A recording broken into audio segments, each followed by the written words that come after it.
ಓಂ ಗಂ ಗಣಪತಯೇ ನಮಃ. ಹರಿ ಓಂ ನಮಃ ಶಿವಾಯ. ನಮಸ್ಕಾರ. ನಾನು ಶ್ರೀಮತಿ ಸುಗುಣ, ಜ್ಯೋತಿಷ್ಯ ವಿದ್ವಾನ್ ಆಚಾರ್ಯ. ಗುರು ಶುಕ್ರರ ಸಂಯೋಗ ವೃಷಭ ರಾಶಿಯಲ್ಲಿ ಆಗ್ತಾ ಇದೆ.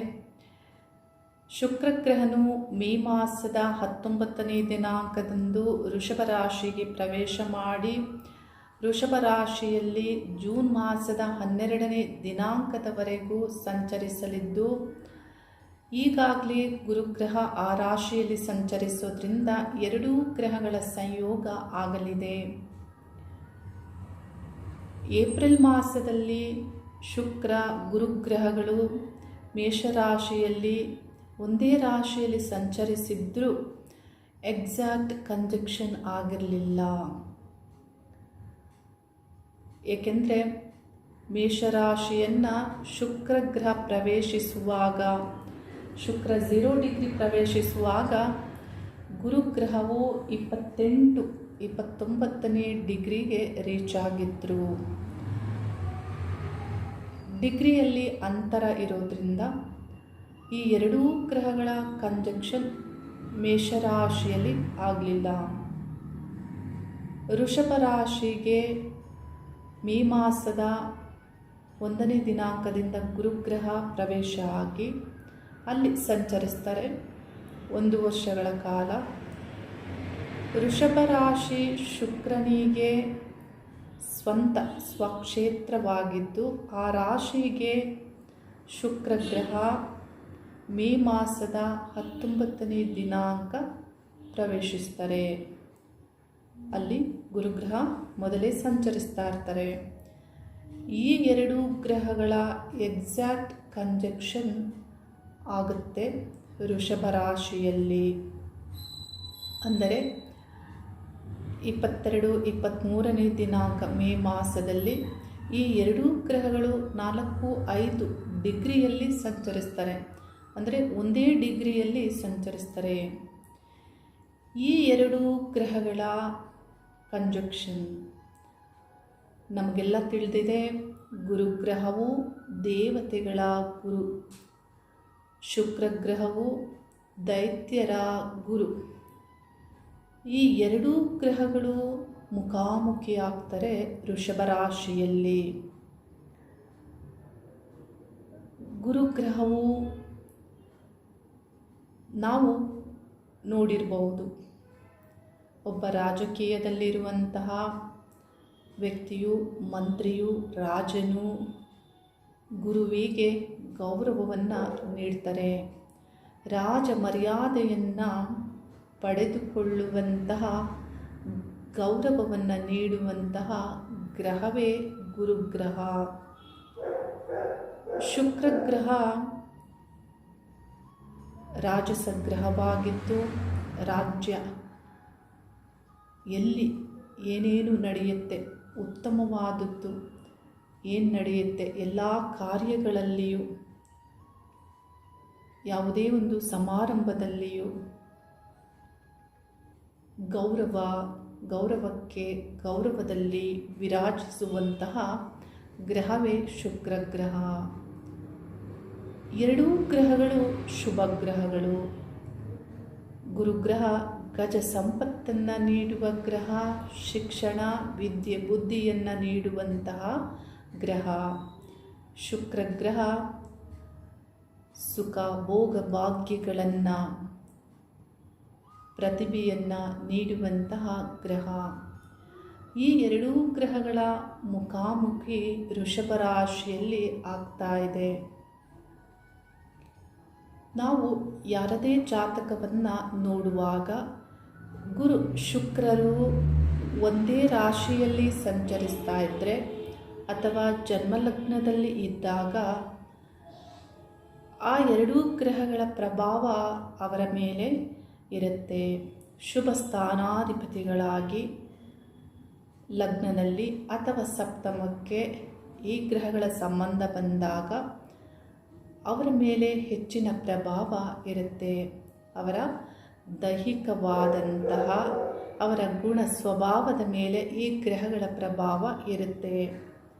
ಈ ಕಾಲಾವಧಿಯಲ್ಲಿ ಯಾರು ವೃಷಭ ಲಗ್ನದಲ್ಲಿ, ವೃಶ್ಚಿಕ ಲಗ್ನದಲ್ಲಿ ಜನನ ಆಗ್ತಾರೆ ಅವರ ಮೇಲೆ ಈ ಎರಡೂ ಗ್ರಹಗಳ ಪ್ರಭಾವ ಇರಲಿದೆ. ಗುರು ಶುಕ್ರರು ಲಗ್ನದಲ್ಲಿ ಅಥವಾ ಸಪ್ತಮದಲ್ಲಿ ಇದ್ದಾಗ ಯಾವ ರೀತಿ ಅವರ ಮೇಲೆ ಅವರ ಪ್ರಭಾವ ಇರುತ್ತೆ? ಈ ಒಂದು ಸಂಯೋಗ, this combination makes A skilled teacher, well behaved person. ಅಂದರೆ ಶಿಕ್ಷಣದ ಗ್ರಹ, ವಿದ್ಯೆ ಬುದ್ಧಿಯನ್ನು ನೀಡುವ ಗ್ರಹ ಗುರುಗ್ರಹ. ಈ ಗ್ರಹದೊಂದಿಗೆ ಪ್ರತಿಭೆಯನ್ನು, ತನ್ನಲ್ಲಿರುವಂತಹ ಪ್ರತಿಭೆಯನ್ನು ಹೊರಹಾಕುವಂತಹ ಈ ಎರಡೂ ಗ್ರಹಗಳು ಯುತಿಯಾದಾಗ ನಾವು ಸಂಸ್ಥೆಗಳಲ್ಲಿ ನೋಡಿರ್ಬೋದು, ಪರ್ಸ್ನಾಲಿಟಿ ಡೆವಲಪ್ಮೆಂಟ್ ಆಗ್ಬೋದು, ಒಳ್ಳೆಯ ಟೀಚಿಂಗ್ ಮಾಡುವಂತಹ, ಬೋಧನೆಗಳನ್ನು ಮಾಡುವಂತಹ, ವ್ಯಕ್ತಿತ್ವವನ್ನು ಹೊಂದಿರುವಂತಹ ಒಳ್ಳೆಯ ಮಾತುಗಾರರನ್ನು, ಒಳ್ಳೆಯ ಭಾಷಣ ಮಾಡುವವರನ್ನು, ಒಳ್ಳೆಯ ಸಂಸ್ಥೆಗಳಲ್ಲಿ ಒಳ್ಳೆಯ ಪದವಿಗಳಲ್ಲಿ ಇರುವಂಥವರನ್ನು ನಾವು ನೋಡ್ಬೋದು. ಅವರಲ್ಲಿ ಇಂಥ ಒಂದು ಉನ್ನತಿಯಾದಂತಹ ವ್ಯಕ್ತಿತ್ವ ತುಂಬಿರುತ್ತೆ, ಮಾತುಗಾರಿಕೆ ಅಂತಹ ಒಂದು ಪ್ರತಿಭೆ ಅವರಲ್ಲಿ ಇರುತ್ತೆ. ಈ ಗ್ರಹಗಳು ಜನ್ಮಲಗ್ನದಲ್ಲಿ ಇದ್ದಾಗ ನೋಡಲಿಕ್ಕೆ ಸುಂದರವಾಗಿರ್ತಾರೆ, ಜನ್ಮ ರಾಶಿಯಲ್ಲಿ ಇರುವಾಗಲೂ ಸುಂದರವಾಗಿರ್ತಾರೆ ಮತ್ತು ಅವರಿಗೆ ಸೌಂದರ್ಯ ಪ್ರಜ್ಞೆ ಇರುತ್ತೆ. ಶುಕ್ರಗ್ರಹ ಸೌಂದರ್ಯ, ಅಲಂಕಾರ ಪ್ರಿಯ. ಗುರುಗ್ರಹದ ಯುತಿ ಬಂದಾಗ ಸಹಜ ಸೌಂದರ್ಯದ ಬಗ್ಗೆ ಹೆಚ್ಚು ಪ್ರಜ್ಞೆ ಇರುತ್ತೆ. ಅಂದರೆ ಸಹಜವಾದ ಒಂದು ಒಳ್ಳೆಯ ರೀತಿಯಲ್ಲಿ ತಮ್ಮ ಸೌಂದರ್ಯವನ್ನು ಅವರು ನೋಡ್ಕೊಳ್ತಾರೆ, ಕಾಪಾಡಿಕೊಳ್ತಾರೆ. ಈ ರೀತಿ ಆ ಪ್ರಜ್ಞೆ ಬರುತ್ತೆ ಅವರಿಗೆ. ಈ ಗ್ರಹಗಳು ಸಪ್ತಮದಲ್ಲೇನಾದರೂ ಇದ್ದರೆ ಸಪ್ತಮಕ್ಕೆ ಸರಿಯಾಗಿ ಆ ಒಂದು ಸ್ಥಾನಕ್ಕೆ ತಕ್ಕಂತೆ ಫಲ ನೀಡ್ತಾರೆ. ಹೇಗೆ ಅಂದರೆ, ಶುಕ್ರಗ್ರಹ ಪುರುಷರಿಗೆ ಪತ್ನಿಕಾರಕ, ಒಳ್ಳೆಯ ರೂಪವತಿಯಾದಂತಹ ಸುಂದರ ಪತ್ನಿಯನ್ನು ಪಡೆದುಕೊಳ್ತಾರೆ ಮತ್ತು ಗುಣವಂತರಾಗಿರ್ತಾರೆ. ಏಕೆಂದರೆ ಆ ಸ್ಥಾನದಲ್ಲಿ ಗುರುಗ್ರಹ ಇರೋದರಿಂದ ಒಳ್ಳೆಯವರಾಗಿರ್ತಾರೆ. ಈ ಎರಡೂ ಗ್ರಹಗಳು ಸಪ್ತಮ ಸ್ಥಾನದಲ್ಲಿ ಪುರುಷನಿಗಾಗ್ಬೋದು, ಸ್ತ್ರೀಗಾಗ್ಬೋದು ಇದ್ದಾಗ ಒಳ್ಳೆ ಪತಿ ಸಿಗ್ತಾರೆ. ನಾವು ಅಲ್ಲಲ್ಲಿ ನೋಡ್ತೇವೆ ಶ್ರೇಷ್ಠವಾದಂತಹ ಒಂದು ದಾಂಪತ್ಯ ಆಗ್ಬೋದು, ಪತ್ನಿ ಆಗ್ಬೋದು, ಇವರನ್ನು ನಾವು ನೋಡಬಹುದು. ಅಂದರೆ ಪತಿವೃತ ಪತ್ನಿ ಅಂತ ನಾವೇನು ಹೇಳ್ತೇವೆ ಅಂತಹ ಒಂದು ಪತ್ನಿ ಸಿಗ್ತಾರೆ. ಮತ್ತು ಈ ಎರಡೂ ಗ್ರಹಗಳು ಸಪ್ತಮದಲ್ಲಿ ಯುತಿ ಆಗೋದ್ರಿಂದ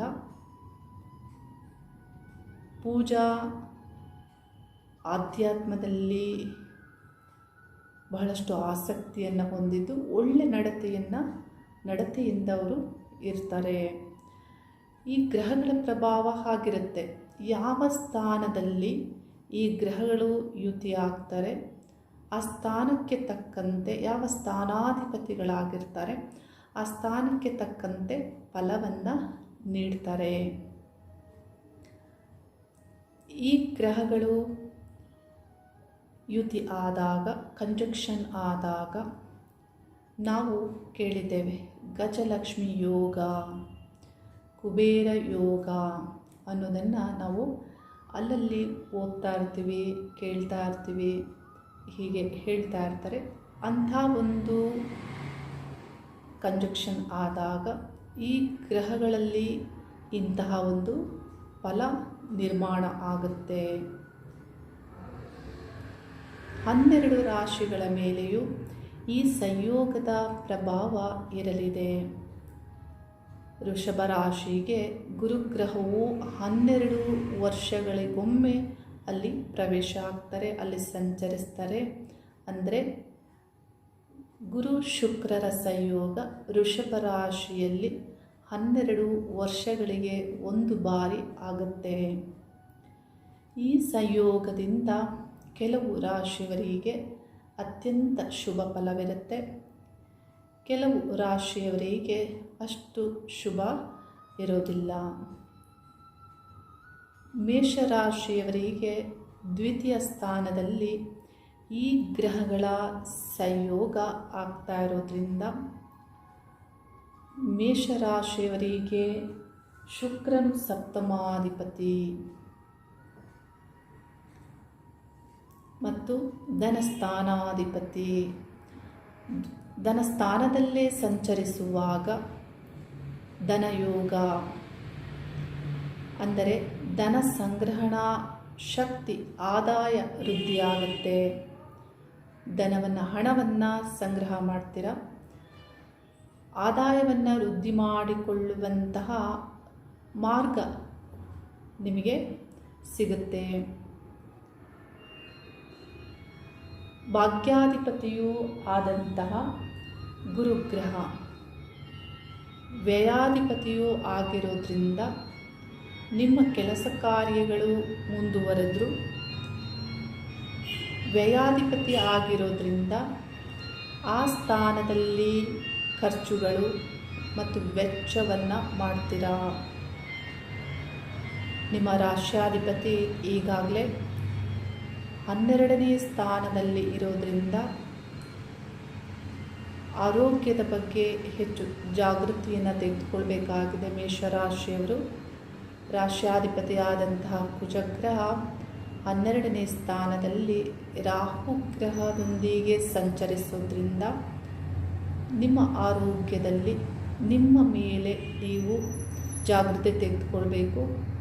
ಯಾವುದೇ ಒಂದು ಕೆಲಸ ಕಾರ್ಯಗಳನ್ನು ಮಾಡುವಾಗ ಗಳಿಸುವಂತಹ ನಿರಂತರವಾದ ಪ್ರಯತ್ನದಲ್ಲಿ ಕೆಟ್ಟ ಹೆಸರು ಅಥವಾ ಅಡೆತಡೆಗಳು ಅಥವಾ ಅನಾರೋಗ್ಯ, ಈ ರೀತಿ ತಲೆನೋವು, ಈ ರೀತಿ ಮಾನಸಿಕವಾದ ಅಸಮತೋಲನ ಇವೆಲ್ಲವೂ ಬರಬಹುದು.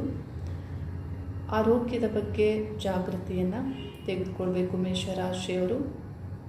ವ್ಯಾಪಾರ ವ್ಯವಹಾರದಲ್ಲಿ ಸಪ್ತಮಾಧಿಪತಿಯಾಗಿ ಶುಕ್ರ ದ್ವಿತೀಯ ಸ್ಥಾನದಲ್ಲಿರೋದ್ರಿಂದ ಒಳ್ಳೆಯ ಲಾಭವನ್ನು ಪಡೆದುಕೊಳ್ತೀರಾ. ಲಾಭ, ಆದಾಯ ವೃದ್ಧಿಯಾಗುತ್ತೆ. ಕುಟುಂಬದಲ್ಲಿ ಸಂತೋಷ ಇರುತ್ತೆ. ವೃಷಭ ರಾಶಿಯವರಿಗೆ ರಾಶಿಯಲ್ಲೇ ಈ 2 ಗ್ರಹಗಳ ಸಂಯೋಗ ಆಗ್ತಾ ಇರೋದ್ರಿಂದ ಸೌಂದರ್ಯ ಪ್ರಜ್ಞೆ ನಿಮ್ಮಲ್ಲಿ ಪ್ರಾರಂಭ ಆಗುತ್ತೆ ಮತ್ತು ನಿಮ್ಮ ವ್ಯಕ್ತಿತ್ವದ ಮೇಲೆ ನಿಮಗೆ ಗಮನವಿರುತ್ತೆ. ನಿಮ್ಮ ಬಿಹೇವಿಯರ್ ಒಳ್ಳೆಯ ರೀತಿಯಲ್ಲಿ ಇರುತ್ತೆ. ವೆಲ್ ಬಿಹೇವ್ಡ್ ಅಂತ ನಾವೇನು ಹೇಳ್ತೇವೆ ಅಂದರೆ ಒಳ್ಳೆಯ ನಡತೆಯನ್ನು ಅಳವಡಿಸಿಕೊಳ್ತೀರಾ. ಮತ್ತು ರಾಶ್ಯಾಧಿಪತಿ ರಾಶಿಯಲ್ಲಿ ಇರುವಾಗ ಮಾಡುವಂತಹ ಪ್ರಯತ್ನಿಸಿದಂತಹ ಕೆಲಸ ಕಾರ್ಯಗಳಲ್ಲಿ ಅನುಕೂಲಗಳು ಆಗುತ್ತೆ. ಶ್ರಮ ಇರುತ್ತೆ, ಅನುಕೂಲ ಆಗುತ್ತೆ. ಏಕೆಂದರೆ ಅಷ್ಟಮಾಧಿಪತಿಯಾದಂತಹ ಗುರುಗ್ರಹ ಜನ್ಮರಾಶಿಯಲ್ಲಿ ಸಂಚರಿಸೋದ್ರಿಂದ ಅಡೆತಡೆಗಳು ಇರುತ್ತೆ ಮತ್ತು ಲಾಭವೂ ಇದೆ. ಗುರುಗ್ರಹವೇ ನಿಮಗೆ ಲಾಭಾಧಿಪತಿಯೂ ಆಗಿರೋದ್ರಿಂದ ವ್ಯಾಪಾರ ವ್ಯವಹಾರಗಳಲ್ಲಿ ನೀವು ಹೊಸದಾಗಿ ಆದಾಯ ಬರುವಂತಹ ಮಾರ್ಗವನ್ನು ನೀವು ಕಂಡುಕೊಳ್ತೀರಾ. ಎಲ್ಲ ಕೆಲಸ ಕಾರ್ಯಗಳಲ್ಲಿ ಅನುಕೂಲಗಳು ಆಗುತ್ತೆ. ಈ 2 ಗ್ರಹಗಳು ಜನ್ಮರಾಶಿಯಲ್ಲಿ ಸಂಚರಿಸೋದ್ರಿಂದ ಹೊಸದಾಗಿ ಯಾರಾದರೂ ಆ್ಯಕ್ಟಿಂಗ್ ಕಲಿಬೇಕು, ಮ್ಯೂಸಿಕ್ ಪ್ರಾರಂಭಿಸಬೇಕು ಅನ್ನುವವರಿಗೆ ಒಳ್ಳೆಯ ಕಾಲ ಆಗಿರುತ್ತೆ, ಆರಂಭ ಮಾಡ್ಬೋದು. ಆ ಒಂದು ಕ್ಷೇತ್ರದಲ್ಲಿರುವವರಿಗೆ ಒಳ್ಳೆಯ ಯಶಸ್ಸು, ಅನುಕೂಲಗಳು ಆಗುತ್ತೆ. ಕಲೆಯಲ್ಲಿ ಇರುವವರಿಗೆ ಒಳ್ಳೆಯ ಅನುಕೂಲಗಳು ಆಗುತ್ತೆ. ಮಿಥುನ ರಾಶಿಯವರಿಗೆ 12ನೇ ಸ್ಥಾನದಲ್ಲಿ ಈ ಗ್ರಹಗಳ ಸಂಯೋಗ ಆಗ್ತಾ ಇರೋದ್ರಿಂದ ಧನ ನಷ್ಟ, ಅಂದರೆ ಪಂಚಮಾಧಿಪತಿಯಾಗಿ ಮತ್ತು ವ್ಯಯಾಧಿಪತಿಯಾಗಿ ಶುಕ್ರಗ್ರಹ ವ್ಯಯಸ್ಥಾನದಲ್ಲೇ ಸಂಚರಿಸೋದ್ರಿಂದ ನೀವೇನೇ ಯಾರಿಗಾದರೂ ಹಣ ಕೊಟ್ಟರು ಅಥವಾ ಬಂಡವಾಳ ಹೂಡಿಕೆ ಮಾಡಿದ್ರು, ಯಾವುದೋ ಕೆಲಸ ಕಾರ್ಯಗಳಿಗೆ ನೀವೇನಾದರೂ ಹಣ ಕೊಟ್ಟರೆ ಅದರಿಂದ ನಷ್ಟವಾಗುತ್ತೆ. ನಿಮ್ಮ ಕರ್ಮಸ್ಥಾನಾಧಿಪತಿಯಾದಂತಹ ಗುರುಗ್ರಹ ವ್ಯಯಸ್ಥಾನದಲ್ಲಿ ಶುಕ್ರನೊಂದಿಗೆ ಸಂಚರಿಸೋದ್ರಿಂದ ಧನ ನಷ್ಟವಾಗುವಂತಹ ಸಾಧ್ಯತೆ, ಉದ್ಯೋಗದಲ್ಲಾಗ್ಬೋದು, ಯಾವುದರಲ್ಲೇ ಒಂದು ಪಾಲುದಾರಿಕೆ, ವ್ಯಾಪಾರ ವ್ಯವಹಾರಗಳಲ್ಲಿ ಹೆಚ್ಚು ಹಣವನ್ನು ನೀವು ಕೊಟ್ಟು ಕಳೆದುಕೊಳ್ಳುವಂತಹ ಸಾಧ್ಯತೆ ಇರುತ್ತೆ. ಹಾಗಾಗಿ ಜಾಗೃತೆಯಾಗಿರಬೇಕು. ಈ ಮಾಸದಲ್ಲಿ, ಮೇ ಮಾಸದಲ್ಲಿ ಶುಕ್ರಗ್ರಹ ಅಲ್ಲಿ ಸಂಚರಿಸುವವರೆಗೂ ಮತ್ತು ಗುರುಗ್ರಹನೂ ಸಂಚರಿಸೋದು ವ್ಯಯಸ್ಥಾನದಲ್ಲಿ ಅಷ್ಟು ಶುಭ ಅಲ್ಲ. ಹಣದ ವಿಷಯದಲ್ಲಿ ಜಾಗೃತಿಯಾಗಿರಿ. ಕಟಕ ರಾಶಿಯವರಿಗೆ ಲಾಭಸ್ಥಾನದಲ್ಲಿ ಈ ಸಂಯೋಗ ಆಗ್ತಾ ಇರೋದ್ರಿಂದ ಚತುರ್ಥ ಸ್ಥಾನಾಧಿಪತಿಯಾಗಿ ವಾಹನ ಯೋಗ, ಯಾರಾದರೂ ವಾಹನ ತೆಗೆದುಕೊಳ್ಬೇಕಂದ್ರೆ ಒಳ್ಳೆಯ ಕಾಲ ಆಗಿರುತ್ತೆ. ಕಟಕ ರಾಶಿಯವರಿಗೆ ಲಾಭಸ್ಥಾನದಲ್ಲಿ ಸಂಚರಿಸೋದ್ರಿಂದ ವಿವಾಹ ಮಾಡಿಕೊಳ್ಳುವವರಿಗೆ ಅತ್ಯಂತ ಶುಭವಾಗಿರುತ್ತೆ. ವಿವಾಹ ಕಾಲ ಮತ್ತು ಒಳ್ಳೆಯವರು ಸಿಗ್ತಾರೆ. ಯಾವುದೇ ಒಂದು ಭೂಮಿ, ವ್ಯವಸಾಯ ಸಂಬಂಧಪಟ್ಟಂತಹ ಕೆಲಸ ಕಾರ್ಯಗಳಲ್ಲಿಯೂ ನೀವು ಒಳ್ಳೆಯ ಫಲವನ್ನು ಪಡೆದುಕೊಳ್ತೀರ. ಲಾಭಸ್ಥಾನದಲ್ಲಿ ಸಂಚರಿಸೋದ್ರಿಂದ ಈ ಎರಡೂ ಗ್ರಹಗಳು ನಿಮ್ಮ ಕೆಲಸ ಕಾರ್ಯಗಳಲ್ಲಿ ಯಾವುದೇ ಕ್ಷೇತ್ರದಲ್ಲಿರಿ ನಿಮಗೆ ಗೌರವ ಮತ್ತು ಉನ್ನತಿಯನ್ನು, ಒಳ್ಳೆಯ ಹೆಸರನ್ನು, ನೇಮ್ ಫೇಮ್ ಇದನ್ನು ತಂದುಕೊಡುತ್ತವೆ. ಸಿಂಹರಾಶಿಯವರಿಗೆ ಮೆಡಿಕಲ್ ಸೆಕ್ಟರ್ ಆಗ್ಬೋದು, ಬ್ಯಾಂಕಿಂಗ್ ಸೆಕ್ಟರ್ ಆಗ್ಬೋದು, ಈ ಒಂದು ಕ್ಷೇತ್ರಗಳಲ್ಲಿ ಅತ್ಯಂತ ಲಾಭದ ಫಲಗಳನ್ನು ಪಡೆದುಕೊಳ್ತೀರಾ. ಏಕೆಂದರೆ ಗುರುಗ್ರಹ ದಶಮದಲ್ಲಿ ಮತ್ತು ಶುಕ್ರಗ್ರಹ ಈ ಎರಡೂ ಗ್ರಹಗಳ ಯುತಿ ಆ ಸ್ಥಾನದಲ್ಲಿ ಆಗಿರೋದ್ರಿಂದ ಲಾಭದ ಫಲವನ್ನು ಪಡೆದುಕೊಳ್ತೀರ. ಒಳ್ಳೆಯ ಫಲಗಳು, ಕಾರ್ಯಾನುಕೂಲಗಳು ಆಗುತ್ತೆ. ಮತ್ತು ನೀವು ಪ್ರೊಫೆಷ್ನಲ್ ಯಾವುದೇ ಒಂದು ಕ್ಷೇತ್ರದಲ್ಲಿ ಇದ್ದರೂ ಒಳ್ಳೆಯ ಒಂದು ಹಂತಕ್ಕೆ ರೀಚ್ ಆಗ್ತೀರಾ. ಅಂದರೆ ಟಾಪ್ ಪೊಸಿಷನ್, ಈ ಒಂದು ಮೇಲೆ ಹೋಗುವಂಥದ್ದು, ಒಳ್ಳೆಯ ಹೆಸರು, ಗೌರವವನ್ನು ನೀವು ಪಡೆದುಕೊಳ್ತೀರಾ. ಈ ರೀತಿ ಸಿಂಹರಾಶಿಯವರಿಗೂ ಒಳ್ಳೆಯ ಫಲ ಪ್ರಾಪ್ತಿಯಾಗುತ್ತೆ. ಕನ್ಯಾ ರಾಶಿಯವರಿಗೆ ನವಮ ಸ್ಥಾನದಲ್ಲಿ ಈ ಎರಡೂ ಗ್ರಹಗಳ ಸಂಯೋಗ ಆಗ್ತಾ ಇರೋದ್ರಿಂದ ಸಪ್ತಮಾಧಿಪತಿಯು ಆಗಿರೋದ್ರಿಂದ ಪಾಲುದಾರಿಕೆ, ವ್ಯಾಪಾರ ವ್ಯವಹಾರಗಳಲ್ಲಿ ಲಾಭವಿದೆ. ಆದರೂ ಜಾಗೃತಿಯಾಗಿರಬೇಕು. ಆ ಸ್ಥಾನದಲ್ಲಿ ರಾಹುಗ್ರಹ ಸಂಚರಿಸೋದ್ರಿಂದ ಮತ್ತು ನೀವು ಅಧ್ಯಾತ್ಮದಲ್ಲಿ ಮುಂದುವರಿಬೋದು. ಒಳ್ಳೆಯ ಫಲ ಪ್ರಾಪ್ತಿಯಾಗುತ್ತೆ. ಈ ಸಂಬಂಧಪಟ್ಟಂತೆ ನೀವು ಯಾವುದೇ ಕೆಲಸ ಕಾರ್ಯಗಳಲ್ಲಿ ಮುಂದುವರಿಬೋದು. ಕಳೆದ ವರ್ಷ ನಿಮಗೆ ಅಷ್ಟು ಶುಭ ಆಗಿರೋದಿಲ್ಲ. ಈ ವರ್ಷದಲ್ಲಿ ಗುರು ಭಾಗ್ಯದಲ್ಲಿ ಸಂಚರಿಸೋದ್ರಿಂದ ಮತ್ತು ಶುಕ್ರ ಮತ್ತು ಗುರುಗ್ರಹಗಳ ಸಂಯೋಗವು ಈ ಒಂದು ಸಂಯೋಗದಿಂದ ಒಳ್ಳೆಯ ಫಲವನ್ನು ಪಡೆದುಕೊಳ್ತೀರ. ಧನಾನುಕೂಲಗಳಾಗುತ್ತೆ, ಧನಲಾಭ. ಏಕೆಂದರೆ ದ್ವಿತೀಯಾಧಿಪತಿ ಶುಕ್ರಗ್ರಹ, ಭಾಗ್ಯಾಧಿಪತಿಯು ಶುಕ್ರಗ್ರಹ ಭಾಗ್ಯಸ್ಥಾನದಲ್ಲೇ ಸಂಚರಿಸೋದ್ರಿಂದ ಧನಾನುಕೂಲಗಳು, ಧನ ವೃದ್ಧಿಯಾಗುತ್ತೆ. ತುಲಾ ರಾಶಿಯವರಿಗೆ ಅಷ್ಟು ಒಳ್ಳೆಯ ಫಲ ಇಲ್ಲ.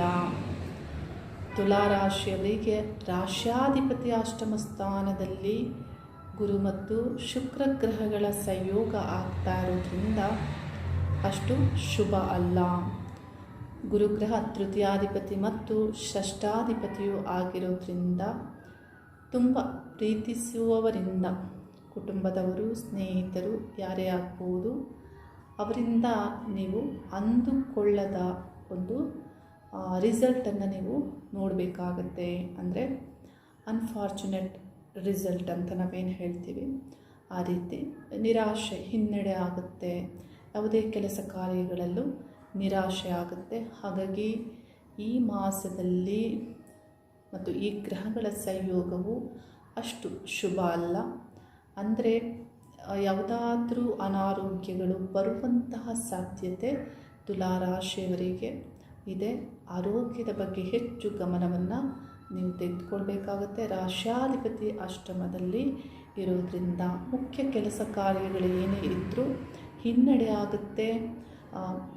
ಜೂನ್ ನಂತರ, ಅಂದರೆ ಜೂನ್ 12ರ ನಂತರ ರಾಶ್ಯಾಧಿಪತಿಯು ಭಾಗ್ಯಸ್ಥಾನಕ್ಕೆ ಹೋಗೋದ್ರಿಂದ ಆಗ ಕೆಲಸ ಕಾರ್ಯಗಳಲ್ಲಿ ನಿಮಗೆ ಅನುಕೂಲಗಳಾಗುತ್ತೆ.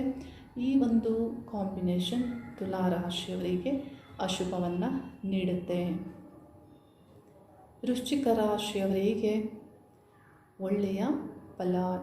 ಈ ಎರಡೂ ಗ್ರಹಗಳ ಕಾಂಬಿನೇಷನ್ ಸಪ್ತಮದಲ್ಲಿ ನಡೀತಾ ಇರೋದ್ರಿಂದ, ಸಂಯೋಗ ಆಗ್ತಾ ಇರೋದ್ರಿಂದ, ಶುಕ್ರ ಗ್ರಹ ಸಪ್ತಮಾಧಿಪತಿಯೇ ಆಗಿರೋದ್ರಿಂದ ಮತ್ತು ಗುರುಗ್ರಹ ದ್ವಿತೀಯ ಪಂಚಮಾಧಿಪತಿಯಾಗಿ ಯೋಗಕಾರಕನು ವೃಶ್ಚಿಕ ರಾಶಿಯವರಿಗೆ ಆಗಿರೋದ್ರಿಂದ ನೀವು ಎಲ್ಲ ಪ್ರಯತ್ನಿಸುವಂತಹ ಯಾವುದೇ ಕ್ಷೇತ್ರದಲ್ಲಿ ವ್ಯಾಪಾರ ವ್ಯವಹಾರವನ್ನು ಮಾಡುವವರಾಗಿದ್ದರೂ ಅತ್ಯಂತ ಶುಭ ಫಲವನ್ನು ನೀವು ಪಡೆದುಕೊಳ್ತೀರಾ.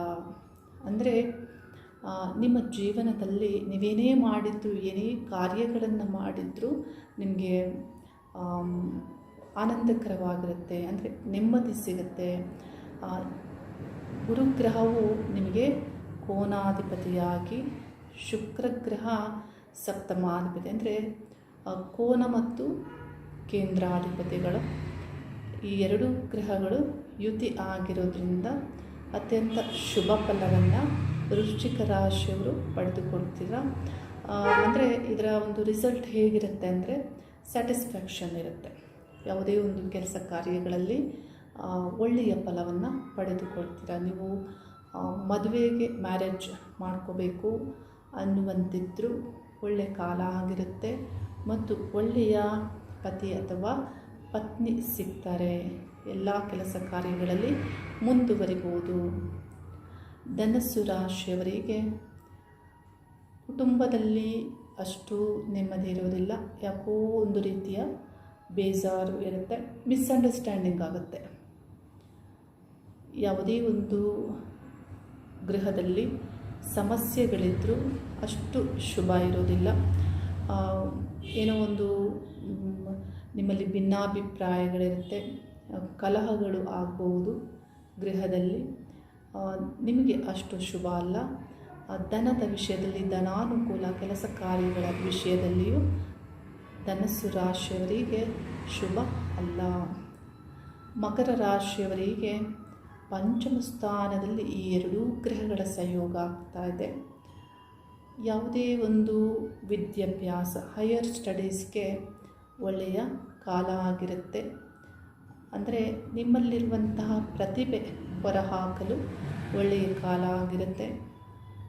ಮತ್ತು ಈ ಎರಡೂ ಗ್ರಹಗಳ ಯುತಿ ಇರೋದ್ರಿಂದ ಮಕ್ಕಳನ್ನು ಮಾಡಿಕೊಳ್ಬೇಕು, ಸಂತಾನಕ್ಕೆ ಶುಭ ಆಗುತ್ತೆ, ವಿವಾಹಕ್ಕೆ ಶುಭ ಆಗುತ್ತೆ. ಪಂಚಮ ಸ್ಥಾನದಲ್ಲಿ ಈ ಎರಡೂ ಗ್ರಹಗಳ ಯುತಿ ಆಗಿರೋದ್ರಿಂದ ಮಕರ ರಾಶಿಯವರಿಗೆ ಒಳ್ಳೆಯ ಫಲ ಇದೆ. ಮತ್ತು ಕುಂಭರಾಶಿಯವರಿಗೆ ಚತುರ್ಥ ಸ್ಥಾನದಲ್ಲಿ ಈ ಗ್ರಹಗಳ ಸಂಯೋಗ ವಾಹನಕ್ಕೆ, ವಾಹನ ಆಸ್ತಿ ಸಂಬಂಧಪಟ್ಟಂತೆ, ಗೃಹ ಸಂಬಂಧಪಟ್ಟಂತೆ ಶುಭ. ಅಂದರೆ ವಾಹನ ತೆಗೆದುಕೊಳ್ಳುವವರಿಗೆ ವಾಹನವನ್ನು ತೆಗೆದುಕೊಳ್ಬೋದು, ಲಾಭ ಆಗುತ್ತೆ. ಕುಂಭರಾಶಿಯವರಿಗೆ ಭಾಗ್ಯಾಧಿಪತಿಯು ಶುಕ್ರ ಮತ್ತು ಚತುರ್ಥ ಸ್ಥಾನಾಧಿಪತಿ ಸುಖ ಸ್ಥಾನಾಧಿಪತಿಯು ಶುಕ್ರಗ್ರಹ. ಕುಟುಂಬದಲ್ಲಿ ಸಂತೋಷ ಇರುತ್ತೆ, ಅಂದರೆ ಗೃಹದಲ್ಲಿ ಸಂತೋಷ, ಒಂದು ರೀತಿಯ ಆನಂದ, ನೆಮ್ಮದಿ, ನೆಮ್ಮದಿಯ ಒಂದು ಜೀವನ ಇರುತ್ತೆ. ಮತ್ತು ಗೃಹವನ್ನು ಅಲಂಕರಿಸುವುದಕ್ಕಾಗಿ ನೀವು ಅಥವಾ ಏನಾದರೂ ಗೃಹವನ್ನು ಇನ್ನೂ ಚೆನ್ನಾಗಿ ಮಾಡಬೇಕು, ಮನೆಯಲ್ಲಿ ಏನಾದರೂ ತೆಗೆದುಕೊಳ್ಬೇಕು, ಒಳ್ಳೆಯ ಬದಲಾವಣೆಗಳನ್ನು ಮಾಡಬೇಕು, ಈ ರೀತಿ ಮಾಡೋದಕ್ಕೆ ಒಳ್ಳೆಯ ಕಾಲವಾಗಿರುತ್ತೆ. ಇಂಥ ಒಂದು ಮನಸ್ಥಿತಿ ನಿಮ್ಮಲ್ಲಿ ಏರ್ಪಾಡಾಗುತ್ತೆ.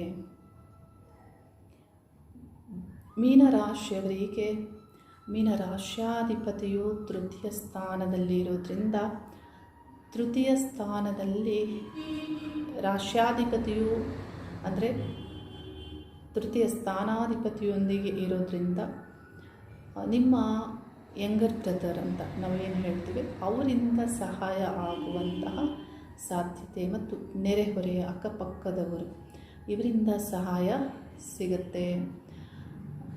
ಯಾವುದೇ ಒಂದು ಕೆಲಸ ಕಾರ್ಯಗಳಲ್ಲಿ ಆಗ್ಬೋದು, ವ್ಯಾಪಾರ ಅಥವಾ ನಿಮ್ಮ ಬಿಸ್ನೆಸ್ಸಲ್ಲಿ ಏನಾದರೂ ಕೆಲಸ ಕಾರ್ಯಗಳಲ್ಲಿ ಇವರ ಸಹಾಯ ನಿಮಗೆ ಸಿಗುತ್ತೆ.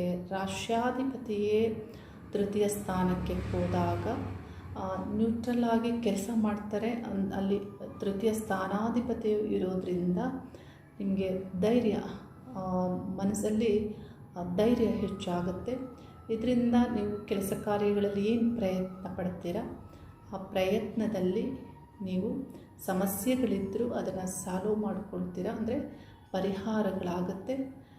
ಈ ರೀತಿ ನಿಮ್ಮ ಪ್ರಯತ್ನಕ್ಕೆ ತಕ್ಕಂತೆ ಮೀನರಾಶಿಯವರಿಗೆ ಫಲಗಳು ಇವೆ. ಈ ರೀತಿ ಶುಕ್ರ ಮತ್ತು ಗುರುಗ್ರಹದ ಸಂಯೋಗದಿಂದ ಒಳ್ಳೆಯ ಮತ್ತು ಕೆಲವು ರಾಶಿಯವರಿಗೆ ಒಳ್ಳೆಯ ಫಲ ಇಲ್ಲ.